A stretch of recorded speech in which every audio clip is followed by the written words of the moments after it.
The rain hammered against the tall windows of Castello Venetian, one of Manhattan's most exclusive restaurants, where reservations were made months in advance, and the wrong last name could keep you waiting at the door indefinitely. The November storm had rolled in from the Atlantic just after sunset, transforming the Upper East Side into a blur of umbrellas and taxi lights reflecting off wet pavement. Inside, the atmosphere was warm and intimate. Crystal chandeliers cast soft amber light over white tablecloths, and the quiet murmur of conversation mixed with the delicate notes of a piano in the corner. The scent of fresh basil, garlic, and expensive wine filled the air. It was the kind of place where power was discussed in whispers, where deals that would never see a courtroom were sealed with handshakes and vintage Barolo. Emma Sullivan moved between the tables with practiced efficiency, balancing a tray of appetizers with the ease of someone who had been doing this far too long. At 26, she had the kind of beauty that people often overlooked. Soft brown eyes that noticed everything, dark hair pulled back in a practical ponytail, and a quiet presence that made her nearly invisible to the wealthy clientele she served. She preferred it that way. "Excuse me, miss?" An older woman in pearls raised one manicured finger. "Is the risotto gluten-free?" Emma smiled politely, though this was the third time tonight she'd answered that exact question. "I can ask the chef to prepare it with rice flour, ma'am. It'll take an additional 15 minutes. The woman waved her hand dismissively. "Never mind. I'll have the branzino." Emma nodded, making a note on her pad, and moved toward the kitchen. Her feet ached in the cheap flats she wore, and she could feel the beginning of a headache pressing behind her eyes. This was her second shift today. She'd worked the morning at a diner in Hell's Kitchen before coming here. Between both jobs, she was pulling nearly 70 hours a week. It still wasn't enough. Her father's medical bills from his final year continued to arrive like clockwork, each envelope a reminder of everything she'd lost. Stage 4 pancreatic cancer had taken him 8 months ago, and the debt had fallen to her, $63,000 and counting, when she factored in the interest. "Emma, table 7 needs water," called Michael, the other server working the floor tonight. He was 22, still in college, and treated this job like a temporary inconvenience rather than a lifeline. "Got it," she replied, grabbing a pitcher from the service station. Table 7 was near the back corner, partially secluded by a decorative partition of frosted glass and dark wood. As Emma approached, she noticed the 3 men seated there for the first time that evening. They had arrived while she was in the kitchen, and something about them immediately set her instincts on edge. The man at the center was younger than she expected, early 30s perhaps, with dark hair styled back from a sharp, angular face. He wore a suit that probably cost more than Emma made in 3 months, charcoal gray with subtle pinstripes, and a watch that caught the light when he reached for his wine glass. His eyes were a striking pale gray, the kind that seemed to see straight through pretense, but it wasn't his appearance that made Emma pause. It was the way he carried himself, the absolute stillness of someone who never doubted their command of any room they entered. And the 2 men flanking him, both built like professional athletes, with the telltale bulge of shoulder holsters beneath their jackets. Emma had grown up in Astoria, in a neighborhood where you learned to recognize certain things, the weight of a concealed weapon, the way men positioned themselves when they expected trouble, the particular quality of attention that separated bodyguards from friends. She knew what she was looking at, even if she didn't know the specifics. "Water?" she asked, keeping her voice neutral. The man in the center looked up at her, and for a moment something flickered in those pale eyes. Recognition, perhaps, or assessment. Then he smiled, and it transformed his entire face, making him look almost approachable. "Please," he said. His voice was quiet, refined, with just a hint of an accent she couldn't quite place. "And we'll need a few more minutes with the menu." "Of course." Emma filled their glasses, acutely aware of the tension at the table. The 2 bodyguards hadn't even glanced at their menus. They were watching the restaurant, cataloging exits and sightlines with professional precision. As Emma turned to leave, the man spoke again. "What's your name?" She hesitated. Customers asked this sometimes, and it was always a coin flip whether they were being friendly or entitled. "Emma, Emma," he repeated, as if testing the sound of it. "Thank you, Emma." There was something in the way he said it, a formality that felt almost old world, that made her look back at him. But his attention had already returned to the menu, dismissing her as thoroughly as if she'd ceased to exist. Emma retreated to the service station, telling herself to shake off the unease. This was Manhattan. Wealthy, powerful people dined here every night. The fact that these particular people made her nervous meant nothing, except it did. For the next 40 minutes, Emma watched that table from the corner of her eye while she served her other guests. The man in the center, she'd heard one of his companions call him Mr. Moretti, ate slowly, apparently unconcerned with whatever danger his bodyguards anticipated. He ordered the osso buco and declined dessert, speaking occasionally in low tones that Emma couldn't make out even when she brought their entrees. But she noticed other things. The way 3 different men had entered the restaurant separately over the past half hour, each alone, each refusing to check their coats, despite the rain. They'd been seated at different tables, one near the bar, one by the windows, one close to the kitchen entrance, but none of them had ordered more than drinks. They weren't eating. They were waiting. Emma's heartbeat quickened. She glanced toward the hostess stand, where Maria was checking reservations on her tablet, oblivious. Looked toward the kitchen where the sounds of clattering plates and shouted orders continued their normal rhythm. No one else had noticed. Maybe she was being paranoid. Maybe these were just business associates. Some elaborate corporate dinner where everyone arrived separately for plausible deniability. Maybe. The man by the bar stood up. So did the one by the windows, and the one near the kitchen. They moved in perfect synchronization, hands reaching inside their jackets. Time seemed to stretch and slow. Emma saw the barrel of a pistol emerge from the first man's coat, saw the second man pushing back his chair with deliberate purpose, saw the third one pulling something from his waistband that caught the light with cold metal certainty. Her mouth opened to scream, but no sound came out. "Nobody move." The shout came from the man by the bar, and suddenly all 3 were revealing their weapons, holding them with the casual confidence of people who had done this before. "This is between us and Moretti. Stay in your seats and you'll live through this." The restaurant erupted in chaos. A woman screamed. A man dove under his table. Glass shattered as someone knocked over a wine bottle. Emma stood frozen, the water pitcher still in her hand as her brain struggled to process what was happening. This couldn't be real. Things like this didn't happen at Castello Venetian. This was the Upper East Side. This was... More men poured in through the front entrance. Emma counted 3, no, 4 more. The hostess, Maria, backed away with her hands raised, tears streaming down her face. The piano player abandoned his instrument and ran for the bathroom. 7 men total, all armed, all moving with coordinated precision toward table 7, toward Moretti. Emma's eyes snapped to the corner table. Moretti's bodyguards had already drawn their own weapons, but they were hopelessly outnumbered. One of them, the broader one with the scar on his cheek, stepped in front of Moretti, using his body as a shield. "You should have stayed in Brooklyn, Dante," said one of the gunmen, an older man with silver hair and a cashmere coat. He seemed to be the leader. "The Calabresi family sends its regards." The name meant nothing to Emma, but Moretti's expression darkened. He remained seated, apparently unconcerned despite the impossible odds. When he spoke, his voice was steady, almost bored. "Sal won't be pleased when he learns you failed."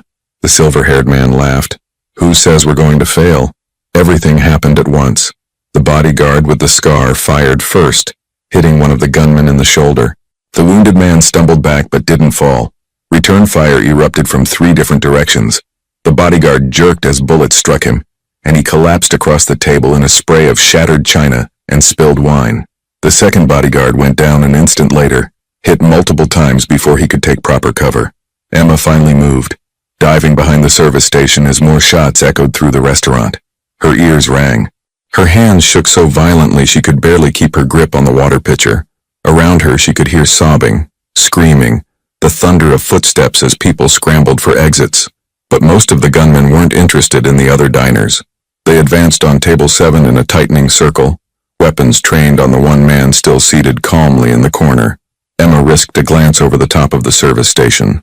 Moretti had finally stood, but he hadn't run. He faced the approaching men with his hands visible empty, apparently resigned to whatever came next.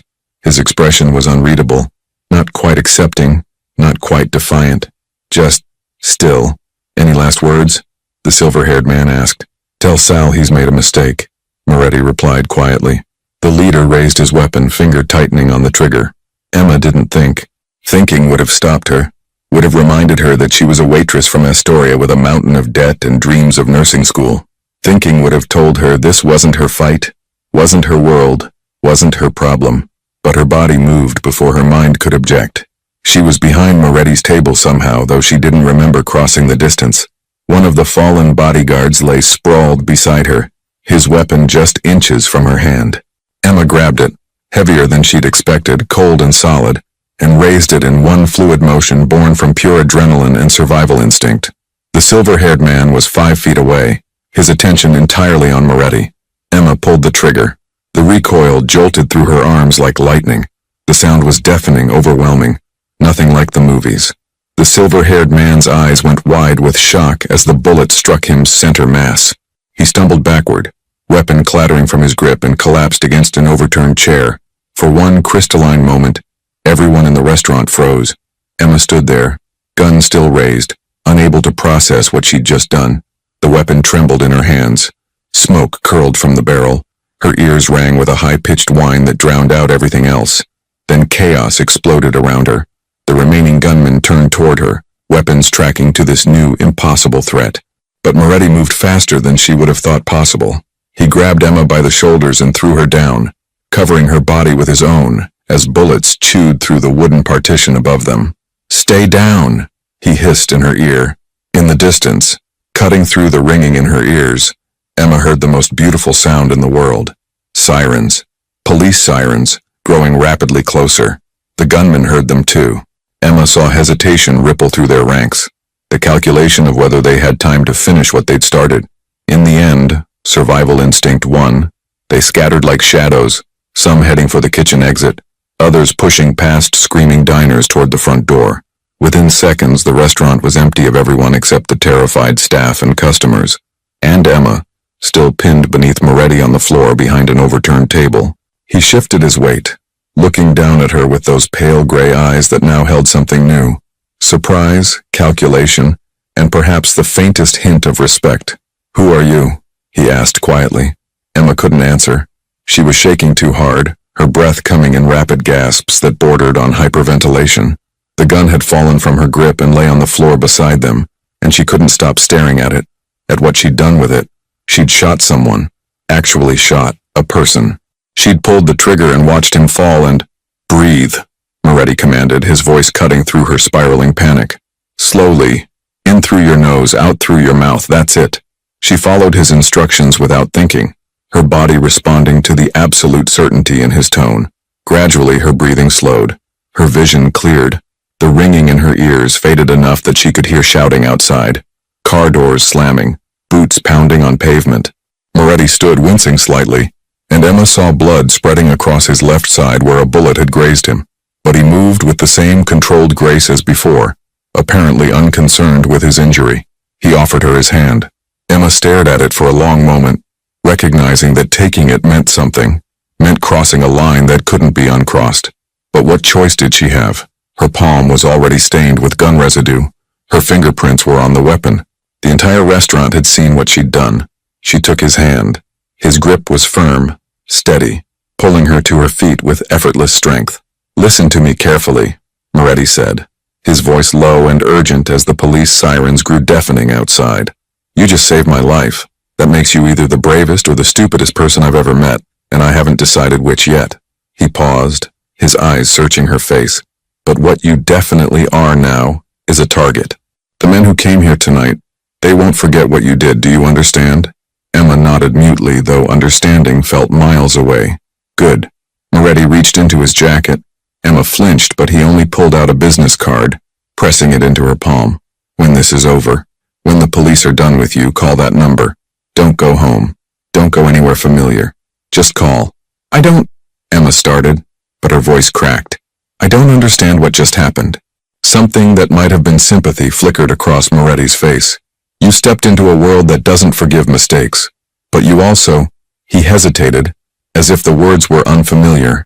"You did something extraordinary. Something I won't forget." The front doors burst open.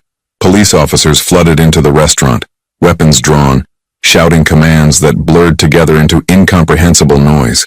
Emma saw them spreading out, securing the scene, checking the fallen men. Moretti's hand dropped from her shoulder. "Remember what I said.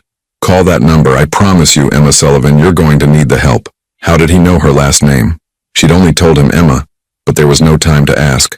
More men in dark suits were pouring through the kitchen entrance, and these moved with the same predatory grace as Moretti's fallen bodyguards.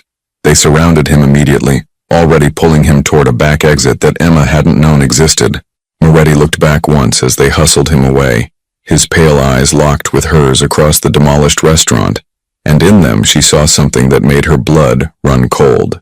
Certainty, the absolute knowledge that this wasn't over, that tonight had tied their fates together in ways she couldn't begin to comprehend. Then he was gone, vanished into whatever shadows powerful men disappeared into when the world fell apart. "Ma'am, I need you to put your hands where I can see them." The voice was female, calm but commanding. Emma turned to find herself facing an Asian woman in her 40s, wearing a badge that identified her as Detective Sarah Chen, NYPD. Emma raised her hands, still shaking, and felt something papery brush against her palm. The business card. She closed her fist around it instinctively, hiding it from view. "I'm Emma Sullivan," she heard herself say, her voice sounding distant and strange. "I work here. I'm just a waitress." I didn't mean to." "It's okay," Detective Chen said gently, though her eyes were sharp, missing nothing. "We're going to sort this all out, but first, I need you to come with me. We have a lot of questions, and something tells me you have quite a story to tell." As Chen led her toward the front doors, Emma caught sight of herself in one of the restaurant's ornate mirrors. She looked like a stranger, hair wild, white shirt stained with wine and blood, eyes too wide and shocked. But it was her hands that drew her attention, still trembling even as they hung at her sides. These hands had pulled a trigger, had stopped a heart from beating, had saved the life of a man she didn't know, and probably shouldn't have protected. Outside, the November rain continued to fall, mixing with the flashing red and blue lights of a dozen police cars. News vans were already pulling up, cameras emerging like predators scenting blood. Emma saw Maria being led to an ambulance, Michael talking rapidly to a uniformed officer, other staff members and diners giving statements in clusters along the sidewalk. This was real. This had actually happened. And as a plainclothes officer wrapped a blanket around her shoulders and guided her toward a waiting squad car, Emma made a decision. She wouldn't look at the card yet, wouldn't acknowledge its existence until she was alone and could think clearly. But she wouldn't throw it away either, because Dante Moretti had been right about one thing. She had stepped into a world that didn't forgive mistakes, and whether she liked it or not, whether it was fair or not, her life had changed irrevocably the moment she'd grabbed that gun. The night everything changed was just beginning. 48 hours after the shooting, Emma's life had become unrecognizable. She sat on the edge of a sagging mattress in a motel room in Queens, staring at her phone as it buzzed for the 17th time that morning. Another unknown number. Another reporter, probably. Or maybe just someone who'd seen her face plastered across every news outlet in the city and wanted to offer their unsolicited opinion about what she'd done. The phone went to voicemail. Emma didn't bother listening to the message. The room around her was exactly what $49 a night could buy. Water-stained ceiling tiles, carpet that had once been beige but was now an indeterminate gray, and a bathroom where she kept her shoes on even in the shower. The neon sign outside, Starlight Motel, though half the letters had burned out years ago, cast a flickering red glow through the thin curtains. It was the 5th motel she'd stayed in since leaving the police station 2 nights ago. She'd learned quickly that staying in one place was dangerous. Emma's face was everywhere. "Waitress becomes hero in Manhattan restaurant incident," read one headline. "Who is Emma Sullivan?" asked another, accompanied by a photo someone had pulled from her Facebook, her at her father's bedside last year, both of them smiling despite everything, neither knowing it would be one of their last pictures together. She'd deleted all her social media accounts within 6 hours of the shooting. It hadn't mattered. The internet never forgot, and apparently neither did the 24-hour news cycle. Her phone buzzed again. This time it was a number she recognized. Detective Sarah Chen. Emma hesitated, then answered. "Hello? Emma, it's Detective Chen. How are you holding up?" The concern in Chen's voice sounded genuine, but Emma had learned in the past 2 days that everyone wanted something from her. "I'm fine," Emma lied. "Where are you staying? I'd like to come by and check on you, maybe go over your statement one more time." Emma glanced at the door, checking for the 3rd time that the chain lock was secure. "I'm safe. That's all you need to know." A pause on the other end of the line. "Emma, I'm worried about you. What happened at Castello Venetian? You did the right thing. You saved lives. But there are people who might not see it that way." "What people?" Emma asked, though she already knew the answer. The The man who was injured works for the Calabrese family. They're a significant organized crime organization with operations throughout the city. We've been trying to build a case against them for years. Chen's voice dropped lower. They're going to want revenge, Emma. Against you and against Dante Moretti. Emma's hand tightened on the phone. She'd spent the past 2 days researching everything she could find about Dante Moretti and the Calabrese family, piecing together a picture of the world she'd stumbled into. The Morettis controlled the docks in Brooklyn and parts of the construction industry. The Calabreses ran gambling operations and had their hands in legitimate businesses throughout Manhattan. The two families had been rivals for decades, ever since some dispute over territory that no one outside their circles fully understood, and she'd put herself directly in the middle of their war. I'm being careful, Emma said. Careful isn't enough. We can offer you protection. In exchange for what? Testifying against Moretti? Emma stood up, pacing the narrow space between the bed and the wall. I've read the news, detective. I know what you're building. You want me to say that Moretti's bodyguards fired first, that they were carrying illegal weapons, that he was meeting with known criminals, weren't they? Chen's voice held a challenge now. Emma, Dante Moretti is not a good man. He runs a criminal organization responsible for extortion, money laundering, and worse. The fact that someone tried to take him out doesn't make him innocent, and the fact that you saved his life doesn't make you obligated to protect him. Emma closed her eyes. She'd been having this argument with herself for 2 days straight. I know what I saw. Men came into that restaurant planning to shoot everyone at that table. I reacted, that's all. And the business card? Chen asked quietly. The one you had in your hand when we brought you in? The one you claimed you found on the floor? Emma's pulse quickened. She'd hidden the card in her sock before Chen had seen it clearly, claiming it was just something she'd grabbed during the chaos. It was nothing. Just a card from the restaurant. Right. Chen didn't sound convinced. Look, Emma, I'm going to be straight with you. The Calabrese family knows who you are. They know where you worked, where you lived, who your friends are. Anthony Calabrese, Sal's son, has already been making inquiries. If Moretti or his people haven't contacted you yet, they will. And when they do, I need you to call me immediately. Why would they contact me? Because you saved Dante Moretti's life, which means you're either an asset or a liability to him. Either way, he's not going to ignore you. Chen paused. Has he reached out? Emma thought about the business card, currently tucked into the inner pocket of her jacket, the embossed number she'd memorized but hadn't called. No. Another pause. Longer this time. You're a terrible liar, Emma, but I can't force you to accept our help. Just be careful. And when things go bad, and they will go bad, call me, day or night. The line went dead. Emma tossed her phone onto the bed and walked to the window, carefully pulling back the edge of the curtain to look outside. The motel parking lot was mostly empty. A few beat-up cars, a pickup truck with a missing tailgate, and a motorcycle that had been there when she checked in. Nothing obviously suspicious. But then she wouldn't recognize suspicious if she saw it, would she? She was a waitress, not a detective. She had no idea what professional surveillance looked like or how to tell if someone was following her. Her stomach growled, reminding her that she hadn't eaten since yesterday. The protein bar she'd bought from a bodega that morning was long gone. She needed real food, but that meant leaving the room, being visible, risking. A knock at the door made her jump so violently she nearly tripped over her own feet. Emma froze, heart hammering. No one knew she was here.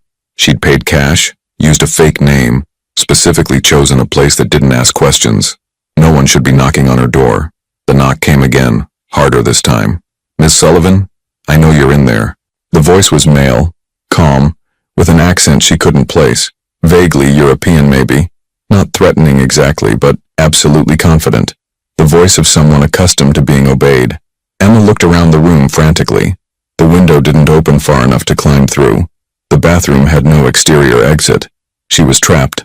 I'm not here to hurt you, the voice continued. My name is Marcus Vitali. I work for Mr. Moretti. He sent me to check on your well-being. Emma's breath caught. She moved closer to the door, staying to the side in case whoever was out there decided to shoot through it. How did you find me?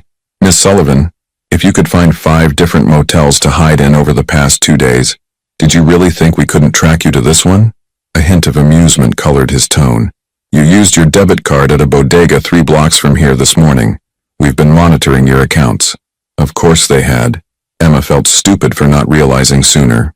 She had maybe $300 in cash left, After that, she'd have to use her card again, leaving a trail that apparently anyone could follow. What do you want? She called through the door. To talk. 5 minutes of your time and then I'll leave if you want me to. You have my word. The word of a criminal? Emma shot back. The word of someone who understands the danger you're in better than you do. Marcus's voice hardened slightly. The Calabrese family has put a price on your head, Ms. Sullivan. $25,000 to anyone who can deliver you to them. Every two-bit thug in the city knows your face now, knows you're alone and unprotected. How long do you think you can keep running on your own? Emma's legs felt weak. She sank down to sit with her back against the door, hugging her knees to her chest. $25,000.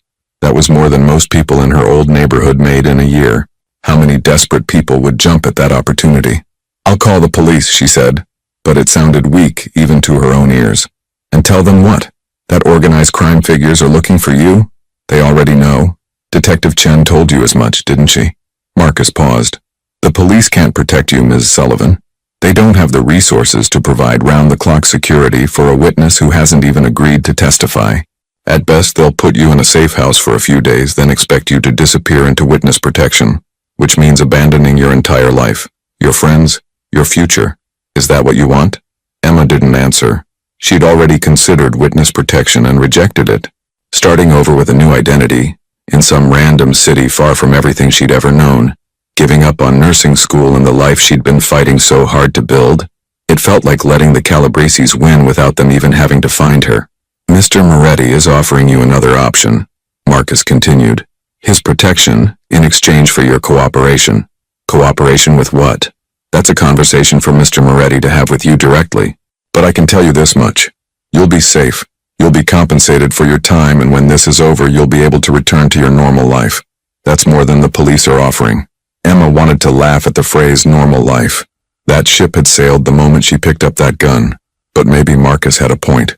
Maybe the only way out was through, and the Morettis at least had a vested interest in keeping her alive. If I open this door, she said slowly, and I don't like what you have to say, I can tell you to leave and you'll go. You have my word. Emma stood up, took a deep breath, and unlocked the door.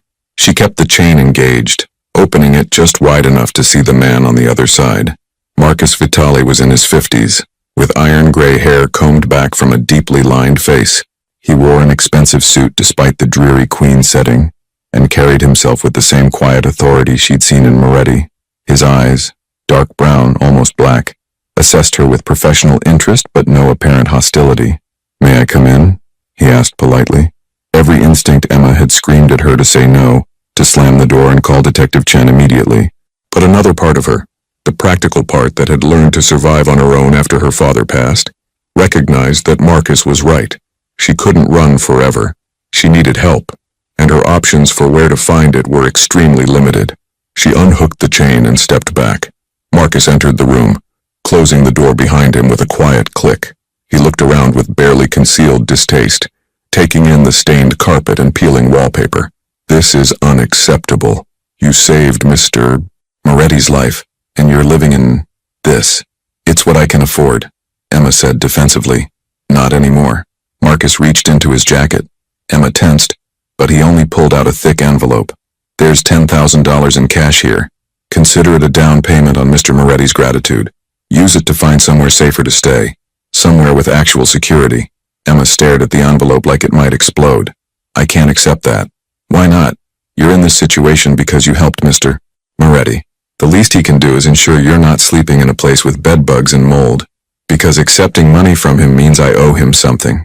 And I don't want to owe Dante Moretti anything. Emma met Marcus's eyes. I'm not stupid. I know what he is. What you are. What we are. Marcus repeated thoughtfully. He set the envelope on the dresser, then moved to the room's single chair, a rickety thing with a torn vinyl seat, and sat down. Let me tell you what we are, Ms. Sullivan. We're people who understand loyalty, who honor our debts and who protect those under our care. Mr. Moretti doesn't forget kindness, and he certainly doesn't forget when someone saves his life. And he doesn't forget insults either, I'm guessing, Emma said. A slight smile crossed Marcus's face. No, he doesn't. Which is why the Calabrese family is currently scrambling to find you before we do. You humiliated them, Ms. Sullivan. You cost them one of their best people, ruined their carefully planned operation, and did it in front of witnesses and security cameras. Anthony Calabrese, Sal's son, is particularly eager to make an example of you. Emma wrapped her arms around herself, suddenly cold despite the stuffy room. What does Moretti want from me? Your trust eventually, your cooperation, immediately, and most importantly, your safety, because if something happens to you, it reflects poorly on him. In our world, protecting those who help us is a matter of honor. Honor among criminals, Emma said bitterly. We prefer to think of it as honor among those who understand how the real world works. Marcus leaned forward, his expression serious. I'm not going to lie to you and pretend we're good people, Ms. Sullivan. We're not. We operate outside the law. We settle disputes in ways that would horrify ordinary citizens. And yes, we've all done things we're not proud of. But we also have rules. Codes. Lines we don't cross. Like what? You don't hurt women? You don't target innocent people? Emma shook her head. I've seen enough mob movies to know how this story ends. This isn't a movie, Marcus said flatly. If it were, you'd already be gone. The Calabreses would have found you on day one and we'd be having a very different conversation. Or more likely, we wouldn't be having one at all. He paused, letting that sink in. The fact that you're still alive right now is because Mr. Moretti has had people watching you since you left the police station. Do you really think it's coincidence that no one's approached you yet? That despite your face being all over the news, despite the price on your head, you've been perfectly safe? Emma's stomach dropped. You've been following me? Protecting you, Marcus corrected. There's a difference. Without my permission, without even telling me. Emma felt violation and relief warring inside her. You had no right. We had every right. You saved Mr. Moretti's life. That creates an obligation, whether you want to acknowledge it or not. Marcus stood up, his tone becoming more formal. Now, you have a choice to make, Ms. Sullivan. You can continue running, continue hiding in places like this, continue pretending that you can handle this situation on your own. Eventually, you'll make a mistake. Use your card in the wrong place. Stay too long in one location. Trust the wrong person. And when you do, the Calabreses will be there. He moved toward the door, then paused with his hand on the knob. Or you can accept that you're already involved in something bigger than yourself, and let the people with experience handle it. Mr. Moretti has arranged a safe house in Brooklyn. Comfortable, secure, with people who know what they're doing watching over you. All you have to do is say yes. Emma looked at the envelope on the dresser, then back at Marcus. And if I say no, then we'll continue watching from a distance doing what we can to keep you safe. But our resources aren't unlimited, Ms. Sullivan. Sooner or later, something will slip through the cracks.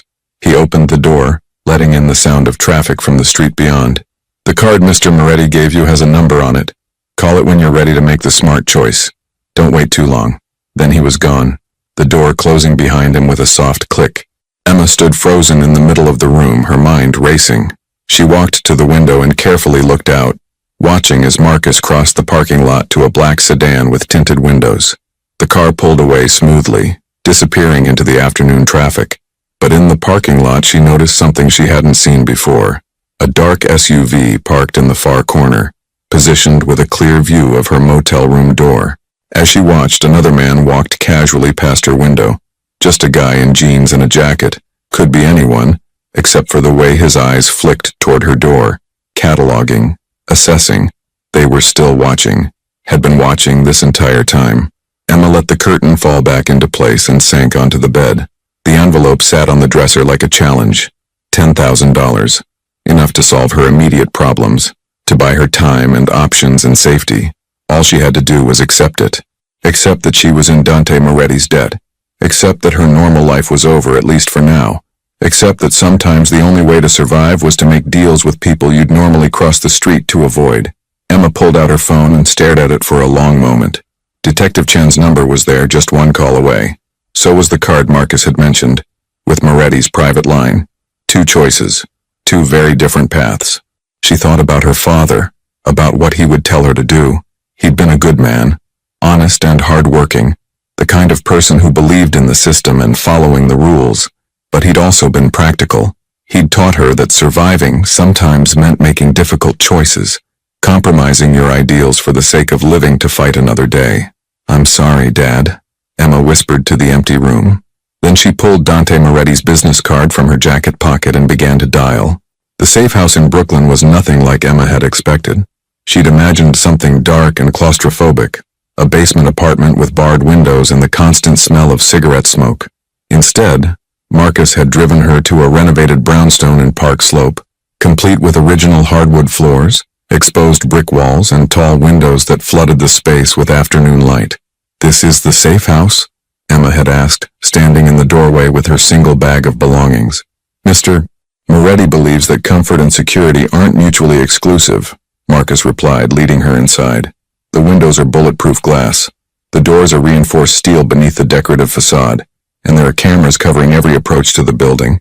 You'll be perfectly safe here." That had been a week ago. 7 days of living in what felt like a very beautiful cage. Emma sat at the kitchen island now, nursing her third cup of coffee and watching the morning light paint patterns across the marble countertop. The brownstone was quiet except for the distant sounds of the city beyond its walls. Traffic, voices, the normal rhythm of Brooklyn waking up. Inside, she might as well have been alone. Except she wasn't. She was never alone anymore. 2 of Moretti's men were always present, rotating shifts every 12 hours. They were polite, professional, and absolutely uninterested in conversation beyond the basics. One stayed on the ground floor, monitoring the security cameras. The other positioned himself outside her bedroom door at night, a silent reminder that she was as much a prisoner as she was a protected guest. Emma understood the necessity. The news hadn't moved on from the Castello Venetian incident. If anything, coverage had intensified. More details had emerged about the Calabresi family's operations, about Dante Moretti's business empire, about the decades-long rivalry that had exploded into violence that night. Emma's face remained a fixture on every news channel, with talking heads debating whether she was a hero or simply someone in the wrong place at the wrong time. The Calabresis had responded to the coverage with silence, which Detective Chen had told her, in one of their daily check-in calls, that Emma suspected were being monitored, was somehow worse than public threats. Silent organizations were planning organizations, Chen had said. They were waiting for the right moment. Emma's phone buzzed on the counter. Another text from Lisa, her best friend and former co-worker at the Hell's Kitchen diner. The messages had started hopeful and concerned, gradually shifting to confusion, then hurt. And now, a week of mostly unanswered texts later, anger. "Where are you? I've been to your apartment 3 times. Did you just disappear? Are you even alive? Call me." Emma's fingers hovered over the keyboard. She wanted to respond, wanted to explain, wanted to maintain at least one connection to her old life. But Marcus had been clear. No contact with anyone from before. Every connection was a potential security risk, a thread the Calabresis could pull to find her. She set the phone down without responding, and immediately hated herself for it. "You should eat something." The voice came from behind her, making Emma turn. Tony, one of her regular guards, early 30s with a perpetual 5 o'clock shadow, stood in the kitchen doorway holding a bag from a local bakery. "Can't live on coffee alone." "I'm not hungry," Emma said, which was true. She'd barely eaten in days. Her stomach twisted into knots of anxiety and frustration. Tony set the bag on the counter anyway. Fresh cornetti from that Italian place on 5th Avenue. Mr. Moretti's favorite. He paused, then added more quietly, "He's coming by today. You should eat something before he gets here." Emma's pulse quickened. "Moretti's coming here?" "Around 11. Said he wants to talk to you." Tony's expression remained neutral, but Emma caught something in his tone. Was it sympathy? Concern? "You've been here a week. Makes sense he'd want to check in." After Tony left, Emma forced herself to eat one of the pastries.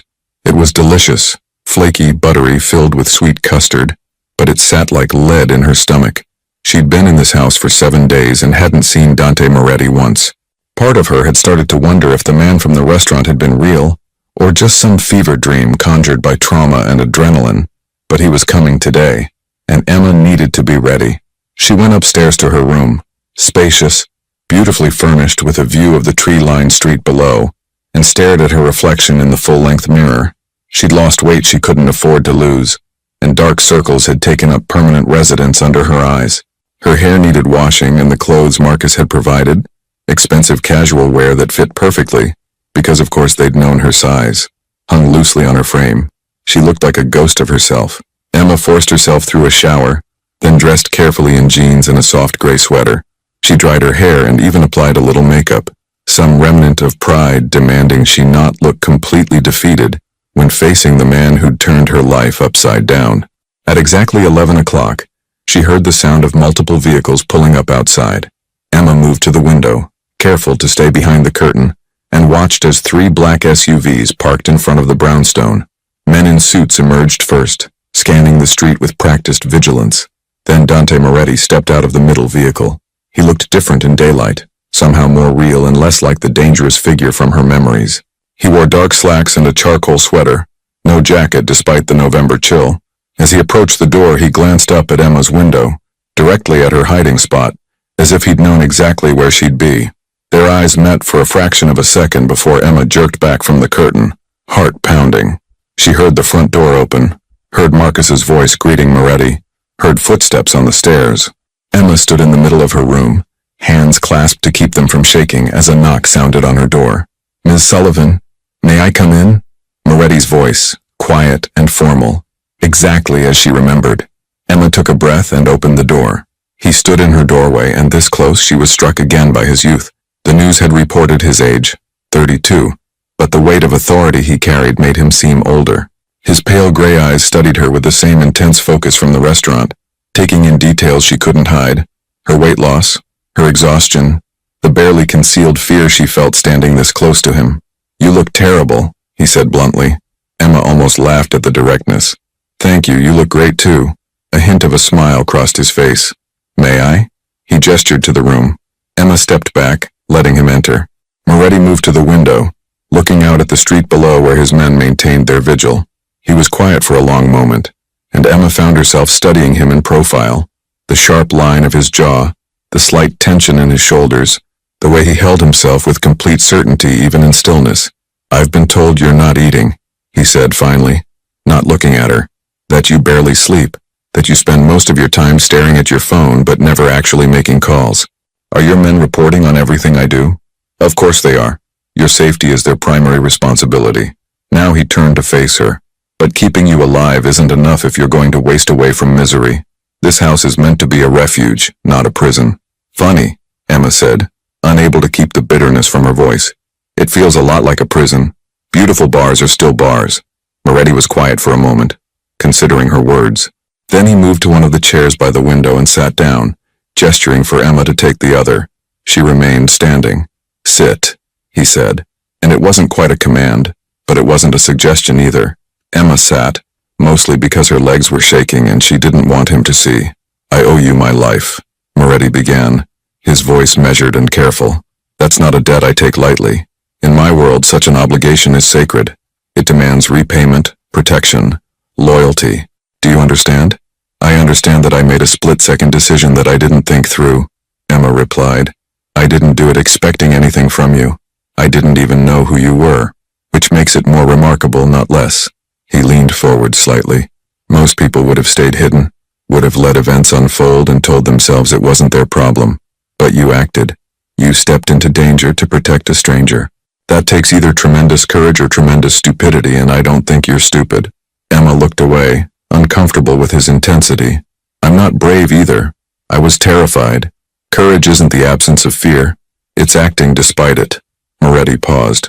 "Emma, may I call you Emma?" She nodded, not trusting her voice. "Emma, the situation you find yourself in is complicated. The Calabrese family wants revenge, which puts you in constant danger. The police want you to testify, which would place you in a different kind of danger, and He trailed off, seeming to choose his words carefully. "I need to understand why you helped me before I can determine how to help you. I told you. I didn't think. I just reacted." "No." His voice sharpened. "That's the answer you've been giving the police. The answer you've probably been telling yourself. But I don't believe it. I've seen the security footage from the restaurant, Emma. I've watched that moment a dozen times. You had at least 3 seconds between grabbing the weapon and firing. 3 seconds where you could have stayed hidden, could have done nothing. But you chose to act. Why?" Emma felt her throat tighten. She'd been avoiding this question even in her own mind because the answer frightened her. "I don't know." "Yes, you do." "I don't."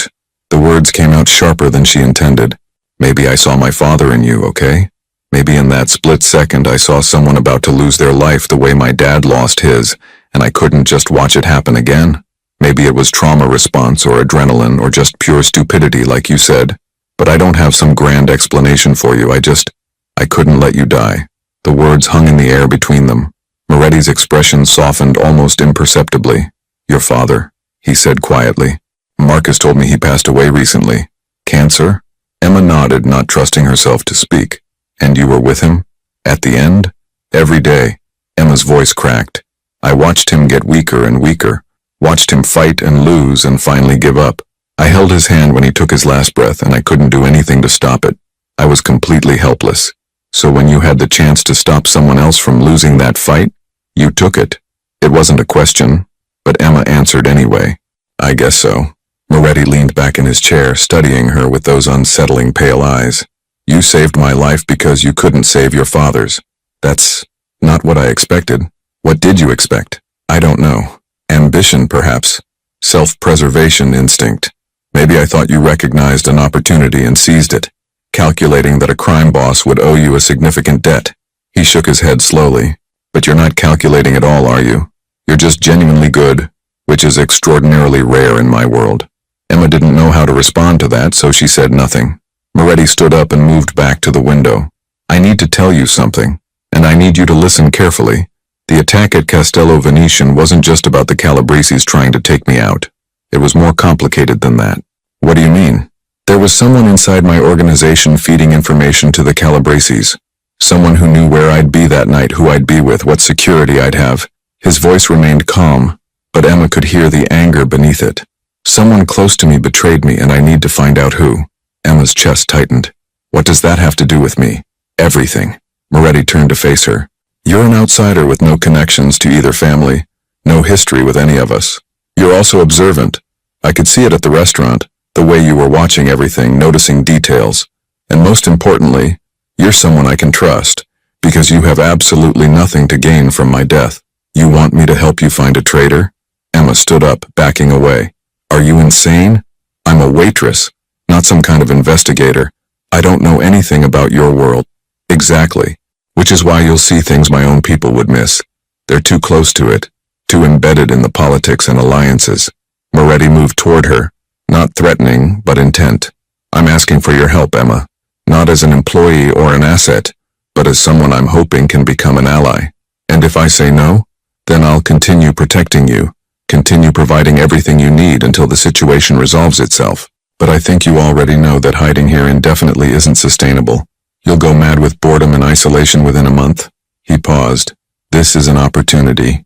Help me identify the traitor, and I'll give you something in return. What could you possibly give me that I want? Your life back. Moretti's voice was quiet, but certain. The Calabreses won't stop hunting you until they've extracted revenge. But if we can eliminate their leadership, expose the corruption in their organization, hand enough evidence to the authorities to dismantle them, you'll be safe. You can go back to your apartment, your friends, your nursing school dreams. You can have the future you were building before all this happened. Emma wanted to laugh at how impossible that sounded. But looking at Moretti's expression, she realized he believed it. He actually thought he could deliver on that promise. How? She asked. How would I even help you with this? There's a meeting tomorrow night. My inner circle, the people I trust most. I want you there observing. You'll be introduced as someone under my protection, someone important to me. Watch how they react. Watch their interactions. Tell me what you see. They'll know I don't belong. Of course they will. That's the point. Moretti moved closer, close enough that Emma had to tilt her head back to maintain eye contact. A disruption reveals cracks, Emma. People who are comfortable get uncomfortable. People who are hiding something make mistakes. This is insane, Emma whispered. Yes, Moretti agreed. But you're already involved. The only question is whether you're going to be passive or active in determining how this ends. Emma thought about the past week, about the suffocating boredom and fear of hiding, thought about her deleted social media accounts, her unanswered text messages, her life on pause while she waited for someone else to fix everything, thought about her father, who'd always told her that the worst thing you could do was give up control of your own story. If I do this, she said slowly, I need something from you first. Name it. The truth. Not the version you tell your associates or the police or whoever else. I want to know who you really are, what you really do. Because if I'm going to step into your world, I need to understand what I'm walking into. Moretti studied her for a long moment, then nodded. Fair enough, but the truth is complicated, and some of it you won't like hearing. I already don't like any of this. A genuine smile crossed his face, the first real smile she'd seen from him. It transformed his entire appearance, making him look younger and somehow more dangerous. That's fair. All right, Emma Sullivan. You want the truth? Let's go downstairs, I'll tell you everything. They sat in the brownstones' living room, Emma on the leather couch and Moretti in an armchair across from her. Marcus had brought coffee and then disappeared, leaving them alone except for the distant presence of guards stationed throughout the house. I was 10 years old, Moretti began without preamble, when I realized my family wasn't normal. Other kids' fathers worked in offices or construction. Mine worked from home, had strange men visiting at odd hours, and carried a weapon everywhere he went. Emma listened, coffee cup warming her hands, as Moretti's story unfolded. His father, Alessandro Moretti, had built a business empire that operated in the gray spaces between legal and illegal, construction companies that won bids through intimidation, dock unions controlled through strategic pressure, protection services that were really just sophisticated extortion. Dante had been raised in that world, groomed from childhood to eventually take over. I thought I could change it, Moretti said, staring into his coffee. When my father died 6 years ago, heart attack, nothing dramatic, I inherited everything. I told myself I'd legitimize the operation, transition into fully legal businesses over time. But it's not that simple. Why not? Emma asked. Because the people who work for you expect certain things. Because your rivals see any weakness as an opportunity. Because once you're in this world, there's no clean exit. He looked up at her. I've reduced the violence, eliminated some of our more objectionable operations. But I can't simply walk away without everything collapsing, potentially into the hands of people much worse than me. That sounds like rationalization, Emma said quietly. It is, Moretti agreed without hesitation. I rationalize my choices every day, tell myself I'm better than the alternative, that I'm protecting people who depend on me, that I'm working toward something better, even if I never quite reach it. But the truth is simpler. I'm trapped by choices I made, and choices made for me before I was old enough to understand what they meant. Emma absorbed this, trying to reconcile it with the dangerous crime boss from the news reports. And the Calabreses? They're everything I'm trying not to be. Sal Calabrese runs his organization through fear and brutality. He controls gambling, loan sharking, other operations that destroy lives. We've been rivals for years because our territories overlap and our philosophies conflict. Moretti's expression hardened. The attack at the restaurant was supposed to end that conflict by taking me out of the equation. But someone on your side helped plan it? Yes.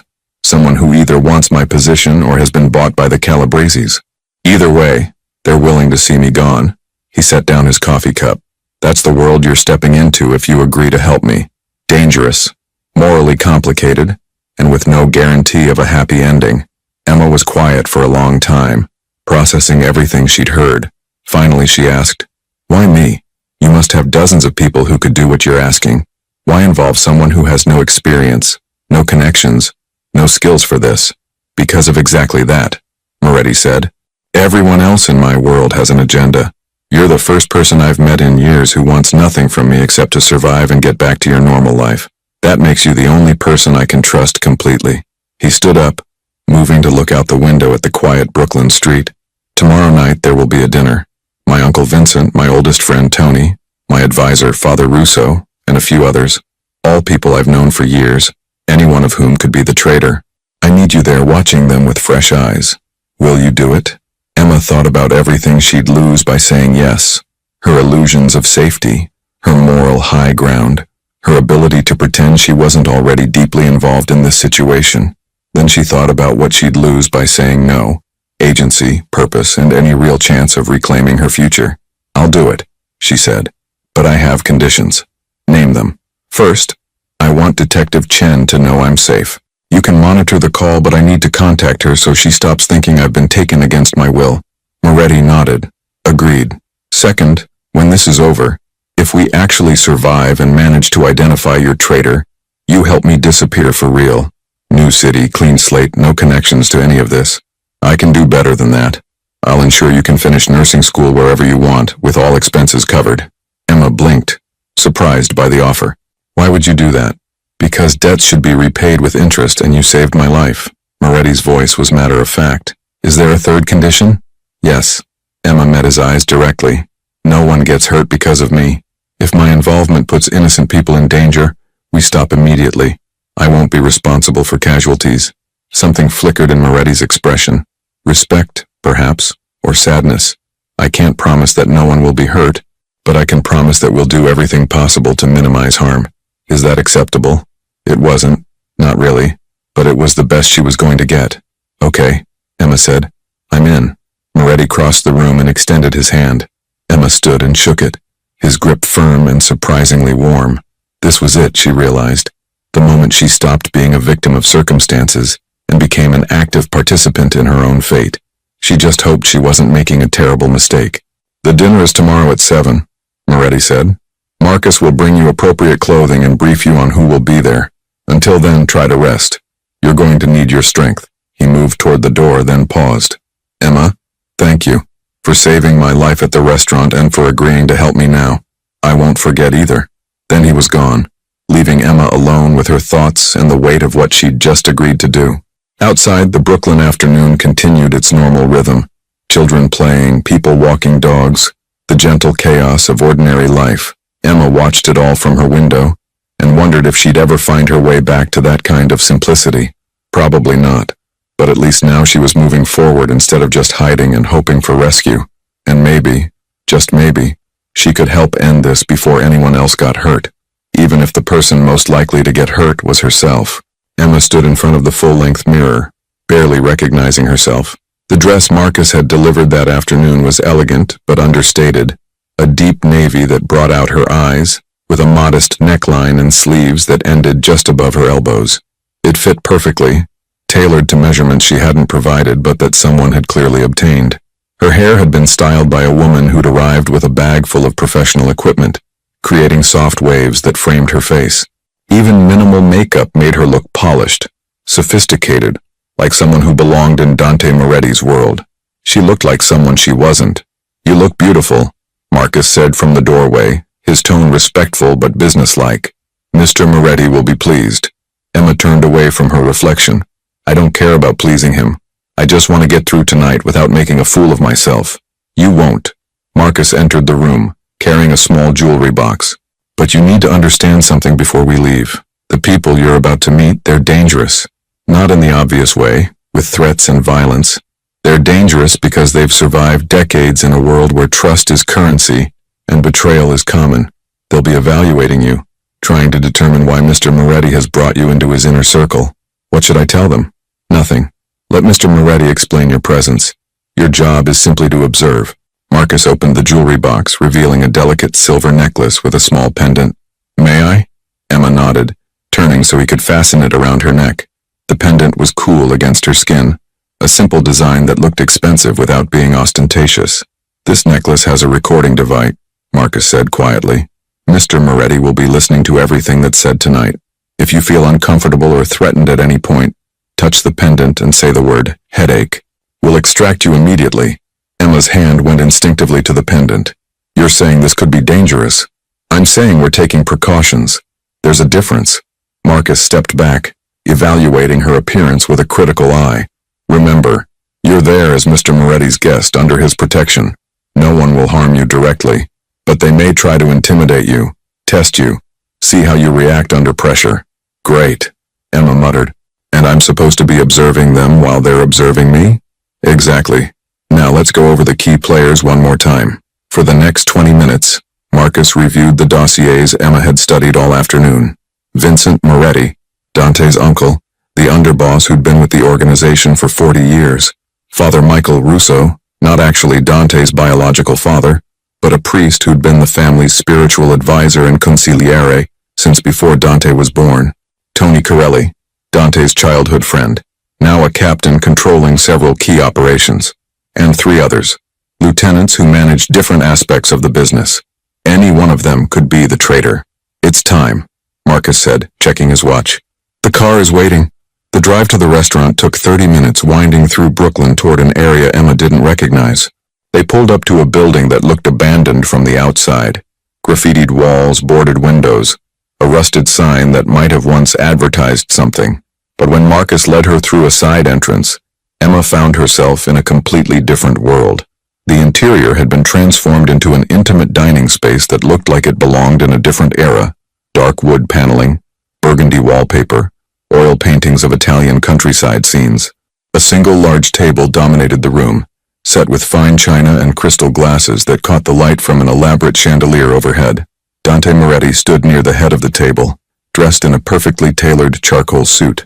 When Emma entered, his eyes swept over her with an expression she couldn't quite read. Approval, perhaps, mixed with something that might have been concern. "Emma," he said, moving forward to take her hand. His touch was formal, almost courtly. "You look lovely. Thank you for joining us tonight." "Did I have a choice?" Emma asked quietly, low enough that only he could hear. A slight smile touched his lips. "There's always a choice. You're here because you agreed to help me, not because I forced you." Before Emma could respond, voices sounded from another entrance. The first to enter was an older man in his 60s, with silver hair combed straight back, and the weathered face of someone who'd spent decades making difficult decisions.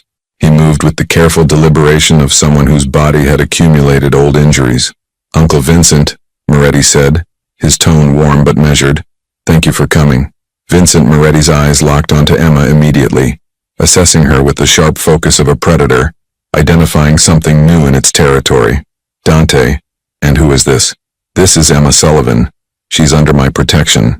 Moretti's hand remained on Emma's elbow, a subtle claim of possession that made her skin prickle.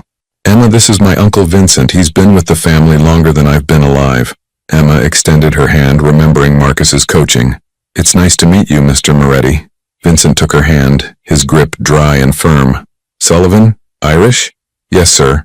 My father's family came from County Cork. And what brings an Irish girl into my nephew's world?" The question was casual, but Emma heard the steel beneath it. Before she could answer, Moretti intervened smoothly. "Emma did me a significant favor recently. I'm repaying the debt." Vincent's eyebrows rose fractionally. "The restaurant incident. I should have guessed." He released Emma's hand and turned to his nephew. "Bringing her here is either very smart or very stupid. I haven't decided which yet." "Neither have I," Moretti replied with perfect honesty. The others arrived in quick succession. Father Russo was younger than Emma expected, maybe 50, with dark hair graying at the temples and the kind face of someone accustomed to hearing confessions. Tony Corelli was handsome in a rough way, with bright eyes that seemed to take in everything at once. The three lieutenants, men whose names Emma immediately forgot in her nervousness, were harder to read, their expressions carefully neutral. They all stared at her. Emma felt like a specimen under glass, examined and categorized by experts who could spot weakness from across a room. "Please, everyone sit," Moretti said, gesturing to the table. He guided Emma to a seat on his right, a position of honor that she knew would not go unnoticed. Vincent took the seat on Moretti's left with Father Russo beside him. Tony sat directly across from Emma, his gaze never leaving her face. Wine was poured by silent waiters who appeared and disappeared like ghosts. Emma barely tasted hers, too focused on maintaining her composure. The first course arrived, some kind of pasta with seafood that she had to force herself to eat, each bite an effort against the knot in her stomach. The conversation started innocuously. Business updates, discussion of legitimate operations, talk of construction permits and union negotiations. Emma listened carefully, trying to identify anything that seemed off, any tension between the participants. But everyone was perfectly cordial, perfectly professional. Too perfect, maybe. "So, Miss Sullivan," Tony said during a lull in conversation, his voice friendly but his eyes sharp. "Dante tells us you're a nursing student. That's admirable work." "I'm trying to be," Emma replied carefully. "Current circumstances have put my education on hold. Current circumstances being that you shot someone to save my nephew's life." Tony's smile didn't reach his eyes. "That takes guts. Or desperation. Which was it?" Emma felt everyone's attention focus on her like a spotlight.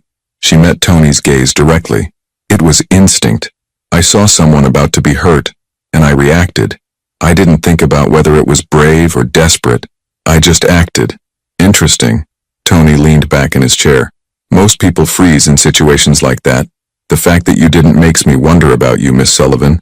What kind of person risks their life for a stranger? The kind who can't stand by and watch someone suffer," Emma said quietly. "My father died slowly and I couldn't do anything to stop it. Maybe I saw a chance to change an outcome for once, and I took it. The table went silent. Emma realized she'd revealed more than she intended, let emotion slip past her guard. But Father Russo nodded slowly, his expression sympathetic. Loss changes us, the priest said softly. It can make us either more compassionate or more hardened. You chose compassion. That's rare in our world. Our world? Emma asked before she could stop herself. Father, you're a priest. How does that fit with... She gestured vaguely around the table. All this? Vincent laughed, a harsh sound without humor.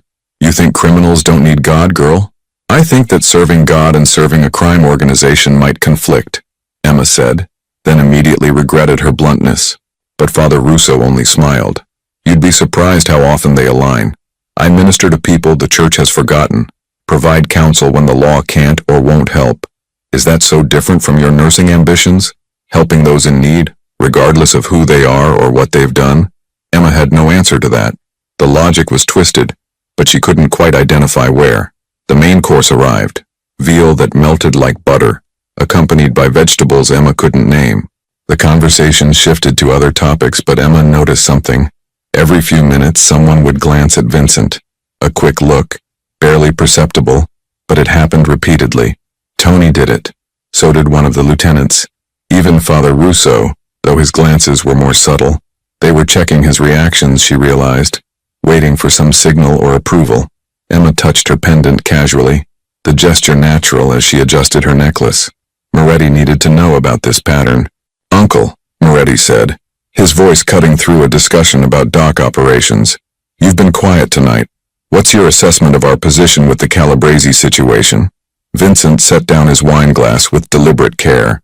My assessment is that you're being reckless, Dante. First, you insist on dining in public despite intelligence suggesting a threat. Then you survive an attack only to bring the woman who saved you into our inner circle. He gestured toward Emma without looking at her. What exactly are you thinking? I'm thinking that someone told the Calabreses where I'd be that night, Moretti replied calmly. Someone with access to my schedule, my security arrangements, my habits. Someone at this table, perhaps. The atmosphere in the room transformed instantly. The lieutenants exchanged glances. Tony's hand moved beneath the table, toward a weapon, Emma realized with a spike of fear. Father Russo went very still, his expression unreadable. Vincent's face hardened. That's a serious accusation, nephew. It's a serious problem. Moretti's voice remained level, but Emma heard the danger beneath it. 7 men walked into that restaurant knowing exactly where I'd be sitting, exactly how many guards I'd have, exactly when to strike. That level of detail doesn't come from surveillance. It comes from inside information, or from sloppy security, Vincent countered. You've gotten comfortable, Dante. Arrogant. You think your reforms and legitimate businesses make you untouchable. But in our world, there's no such thing as safety, only vigilance. And you've been lacking that. Have I? Moretti leaned forward slightly. Or have I been giving potential traitors enough rope to hang themselves? Emma's heart hammered. This was escalating too quickly, moving toward confrontation she wasn't prepared for. She touched her pendant again, more deliberately this time, ready to say the code word if needed. Tony suddenly laughed, breaking the tension. Jesus, you two. Every family dinner turns into an interrogation. He looked at Emma with something like sympathy. Sorry, Miss Sullivan. You picked a hell of a night to meet everyone. Indeed, Father Russo added, his tone diplomatic. Perhaps we should remember that we're here to break bread together, not to accuse each other of betrayal. But Vincent wasn't finished. He stood up, his chair scraping loudly against the floor. No, if Dante wants to make accusations, let him make them clearly. Who do you suspect, nephew? Me? Your oldest friend? The priest who baptized you? He spread his hands. Or maybe it's one of the lieutenant's men who've served this family for decades. Moretti remained seated, his composure absolute. I don't know yet, but I will find out. Will you? Vincent's voice dropped to something dangerous. And what will you do when you discover the truth? Will you have the stomach for what's necessary? Or will you hesitate like you always do, trying to find some compromise that lets you sleep at night? Emma saw Moretti's jaw tighten, the first crack in his calm facade. Careful, uncle. Or what? You'll have me removed? Investigated? Please. Vincent moved toward the door, then paused. Your father would be ashamed of what you've become, Dante. A businessman playing at being a mob boss, too soft to do what's required. The Calabreses know it. Your own people know it. And sooner or later, your weakness will destroy everything he built. The door slammed behind him, leaving shocked silence in his wake. Emma's hands were shaking under the table. That had been more than business disagreement. That had been open challenge, practically a declaration of war. And she'd witnessed it all, been present for what might have been the moment everything fell apart. I apologize, Moretti said quietly, addressing the remaining men. This wasn't how tonight was supposed to proceed. Vincent's always had a temper, Tony said, though he looked troubled. He'll cool down. Will he? Father Russo asked softly. Or has something changed? No one answered. The dinner concluded awkwardly, the remaining guests departing quickly. Soon only Emma and Moretti remained, sitting at opposite ends of the long table littered with half-empty plates and wine glasses. Well, Moretti said finally, pouring himself another glass of wine. That was enlightening. Your uncle practically confessed, Emma said, finding her voice. The way he talked about your father, about weakness. I know. Moretti's expression was unreadable. But suspecting and proving are different things. Vincent's been part of this organization since before I was born. Moving against him without absolute certainty would tear apart everything my father built. Emma stood up, her legs unsteady. What happens now? Now? Moretti looked at her with those pale gray eyes that seemed to see everything. Now we wait for him to make his next move. Because he will. Tonight, forced his hand. And when he does, we'll be ready. Emma wanted to argue, to demand better answers, to insist this was over and she wanted out. But looking at Moretti's face, she knew it was too late for any of that. They were committed now. For better or worse, she was part of this until the end, whatever that end might be. 3 months had passed since the disastrous dinner, and Emma's life had settled into something that almost resembled normalcy. Almost. She sat in a lecture hall at Hunter College, her notebook open to a page filled with diagrams of the human cardiovascular system. Around her, other nursing students scribbled notes as Professor Martinez explained the intricacies of cardiac function. It was surreal. 6 months ago, Emma had been working double shifts just to keep her head above water. Now she was enrolled full-time in the nursing program she'd dreamed about, with all expenses covered by an anonymous benefactor, whose identity everyone pretended not to know. Her phone buzzed silently in her pocket. Emma ignored it, focusing on the lecture. But when it buzzed again 30 seconds later, she risked a glance under the desk. 2 texts from Detective Chen. We need to talk. It's urgent. Call me as soon as you can. It's about the Calabrese case. Emma's stomach tightened. She'd been cooperating with Chen for months now, providing testimony about the restaurant incident while carefully avoiding anything that might incriminate Moretti beyond what was already public knowledge. It was a delicate balance, helping the authorities without betraying the man who'd given her life back. After the confrontation at dinner, everything had moved quickly. Vincent had disappeared, gone into hiding, according to Marcus, taking with him several loyal lieutenants and a significant portion of the organization's resources. The evidence of his betrayal had been overwhelming once they'd known where to look. Encrypted communications with the Calabreses, suspicious financial transfers, meetings that didn't appear on any official schedule. But Vincent had vanished before they could confront him directly, and the Calabrese family had fragmented in the aftermath. Sal Calabrese had been arrested on unrelated charges that Emma suspected weren't unrelated at all. His son Anthony had taken over, and by all accounts he was even more dangerous than his father, and even more determined to see Emma pay for her role in their family's downfall. Miss Sullivan? Professor Martinez's voice cut through her thoughts. Would you like to explain the difference between systolic and diastolic pressure? Emma looked up, realizing the entire class was staring at her. Systolic is the pressure when the heart contracts, forcing blood through the arteries. Diastolic is the pressure when the heart relaxes between beats. Correct. Try to stay present, please. Emma nodded, cheeks burning with embarrassment. She forced herself to focus on the lecture, but her mind kept drifting to Chen's texts. What could be so urgent? The trials weren't scheduled to begin for another 2 months. Vincent was still missing. The Calabrese organization was supposedly in disarray, unless something had changed.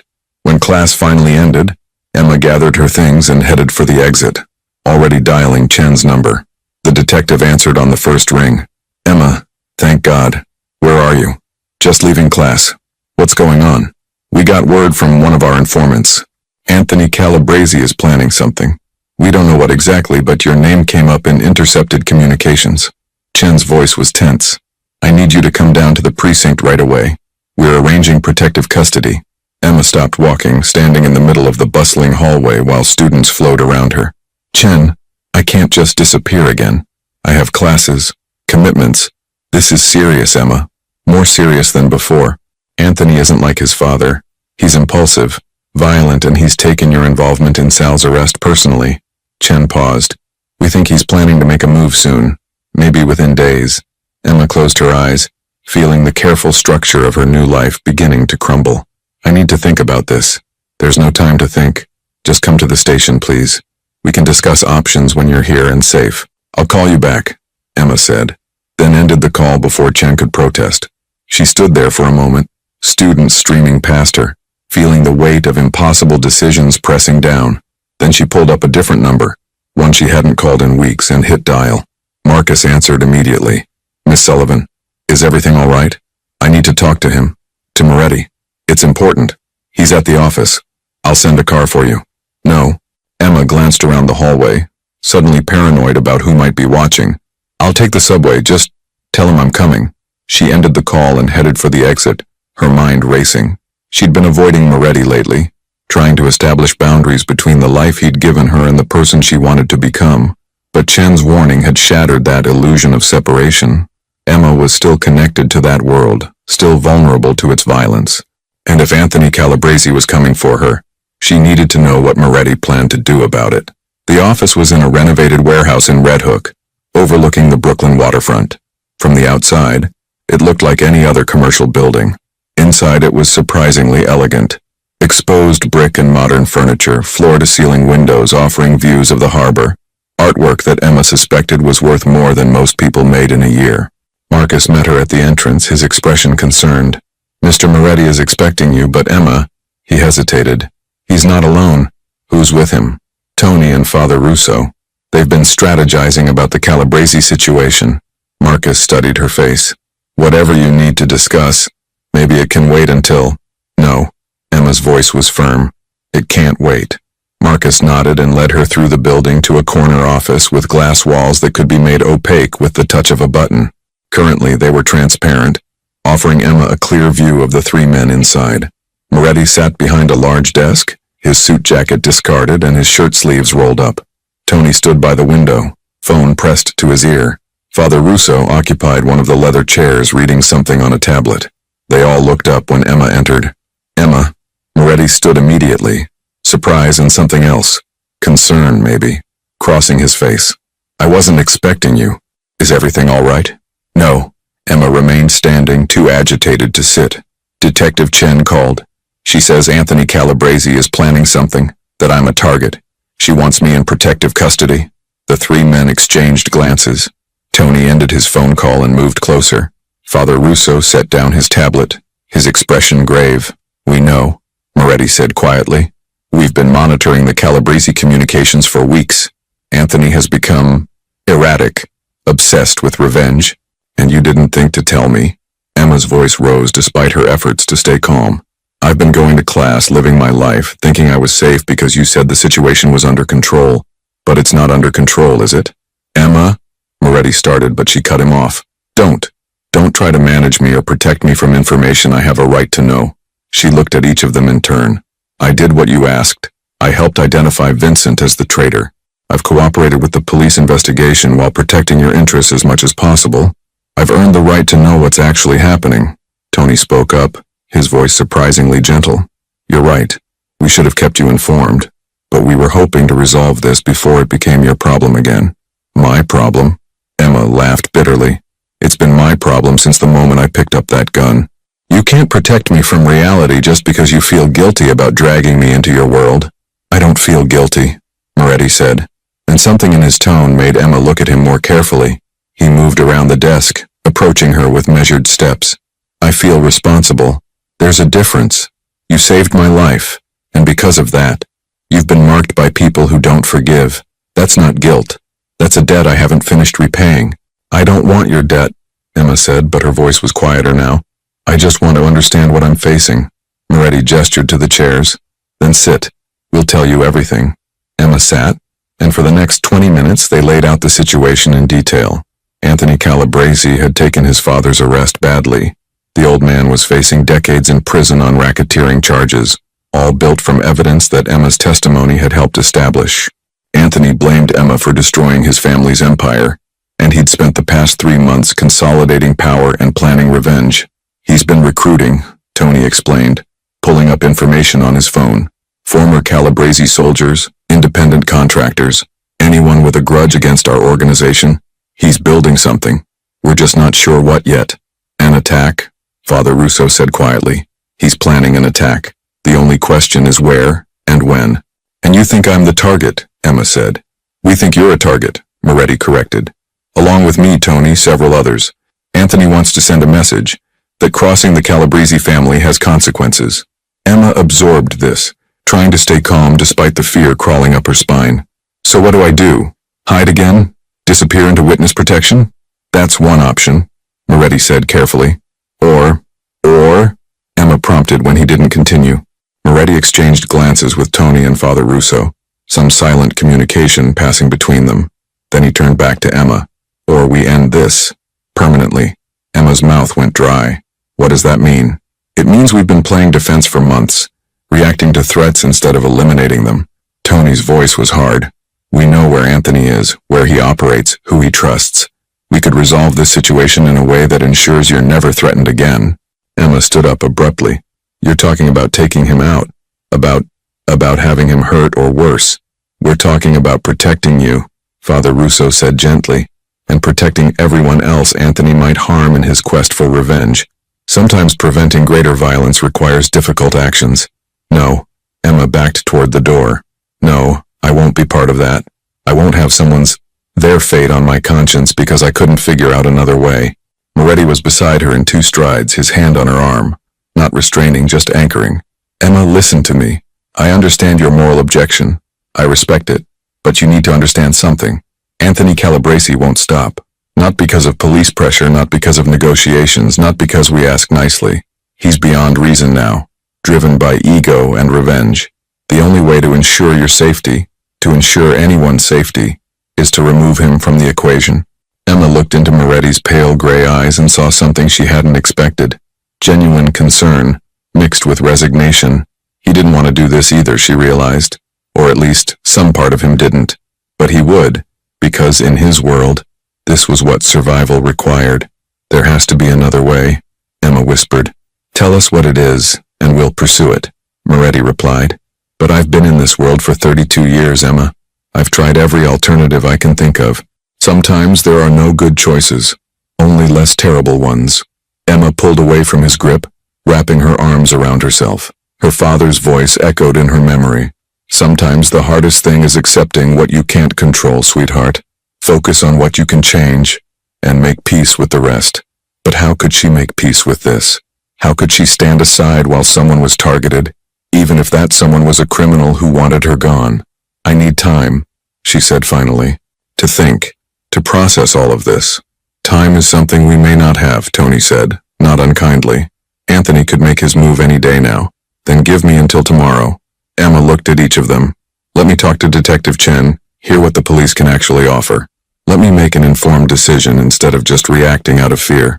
Moretti studied her for a long moment, then nodded. Tomorrow. But Emma, you can't go back to your apartment or to campus. Not until we know more about Anthony's plans. Stay at the safe house in Park Slope tonight, please. Emma wanted to argue, to insist on her independence, to prove she didn't need their protection. But she wasn't stupid. If Anthony Calabrese really was planning something, her tiny apartment with its flimsy locks would be a death trap. Fine, she agreed. The safe house, one night. Marcus will take you, Moretti said. And Emma, I meant what I said. I won't let anything happen to you. Whatever you decide tomorrow, you have my protection.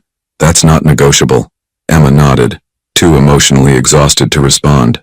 She let Marcus lead her from the office, back through the elegant warehouse and out to the waiting car. As they drove through Brooklyn toward Park Slope, she watched the city slide past her window and wondered how her life had become so complicated. 6 months ago, her biggest worry had been paying rent and affording textbooks. Now she was caught between the police and the mob, between her conscience and her survival instinct, between the person she wanted to be and the person circumstances were forcing her to become. Her phone buzzed. Another text from Chen. Emma, please respond. We're worried about you. Emma stared at the message for a long moment, then typed a reply. I'm safe. Need to think. I'll call you tomorrow with my decision. Then she turned off her phone and closed her eyes, letting the car carry her toward another night in the beautiful cage that had become her refuge. The next morning, Emma woke to the sound of sirens. She sat up in bed, disoriented, as the wailing grew louder. Multiple vehicles moving fast, somewhere close by. Emma went to the window and looked out at the quiet Park Slope Street. 3 police cars screamed past, followed by an ambulance.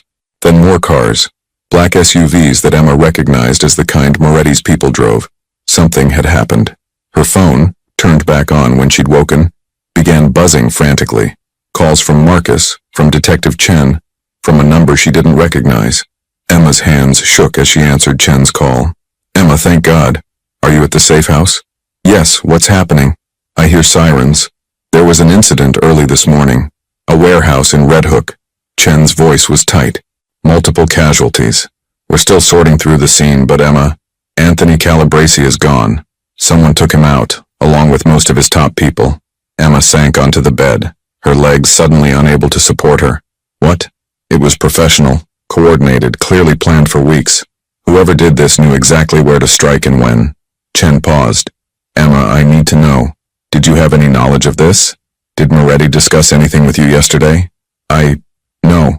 I mean, we talked about the threat from Anthony, but Emma's mind raced, replaying yesterday's conversation. Or we end this. Permanently. Chen, I didn't know this was going to happen. I swear. I believe you. But Emma, this changes everything. The Calabresi organization is effectively finished, which means... Chen's voice softened. Which means you're safe. Really safe. For the first time since this whole thing started. Emma should have felt relief. Should have felt grateful that the threat hanging over her for months had been eliminated. Instead, she felt sick. Someone had taken Anthony Calabresi's life. Multiple someones, probably. People had ended things violently, permanently, in a way that could never be undone. And it had been done, at least in part, to protect her. I need to go, Emma said quietly. Emma, wait. But Emma ended the call. She sat in the silent room, watching morning light paint patterns across the hardwood floor, and tried to process what she'd learned. Moretti had done it. Had to have been him. She'd asked for time to think, and he'd given it to her, by making the decision himself, taking the weight of it so she wouldn't have to. Emma didn't know whether to be grateful or furious. A knock at the door made her jump. Miss Sullivan? Marcus's voice, calm as always. Mr. Moretti would like to speak with you. He's downstairs. Emma dressed quickly, pulling on jeans and a sweater with trembling hands. When she came downstairs, she found Moretti in the living room, standing by the window with his back to her. He looked tired, his suit was rumpled, and there was a tension in his shoulders that Emma had never seen before. You did it, Emma said quietly. You went after Anthony. Moretti turned to face her. His expression was carefully neutral, but Emma saw something in his eyes, a weariness that went deeper than physical exhaustion. I protected you. That's what I promised to do. By having people. By ending things. Emma couldn't bring herself to use more explicit words. I asked for time to think, for a chance to explore other options. There were no other options, Moretti replied, his voice flat. Anthony had already set his plan in motion. We intercepted intelligence last night indicating he was going to strike today. At your school during your afternoon lab. He was planning to take you in broad daylight, in front of witnesses, because he wanted to send a message about what happens to people who cross his family. Emma felt the blood drain from her face. How do you know that? Because we've had someone inside his organization for weeks. Someone who risked their life to get us that information. Moretti moved closer. I didn't want to tell you yesterday because I hoped we could resolve it without violence. But when the intelligence came through last night, I had to make a choice. Wait and risk your life, or act and spare you from having to make an impossible decision. So you made it for me, Emma said, and she wasn't sure if she felt relieved or robbed of agency. Yes, I made it for you. Moretti's voice softened. Emma, I know you think I'm a monster. Maybe I am, but I also know that you're a good person, someone who shouldn't have to carry the weight of these kinds of choices. So I carried it instead. That's what debts mean in my world. That's what protection means. Emma sat down on the couch, her legs shaky. What happens now? Now? Moretti remained standing, silhouetted against the morning light. Now you're free. The Calabrese organization is finished. Vincent is still out there somewhere, but without resources or allies, he's not a threat. You can go back to school, finish your degree, build the life you wanted before any of this happened. Just like that, Emma looked up at him. I just go back to normal? As normal as possible, yes. Moretti pulled an envelope from his jacket pocket and set it on the coffee table between them. That contains information for a trust fund in your name, enough to cover your education and living expenses for the next several years. Consider it the interest on my debt to you. Emma stared at the envelope without touching it. And you? What happens to you? Something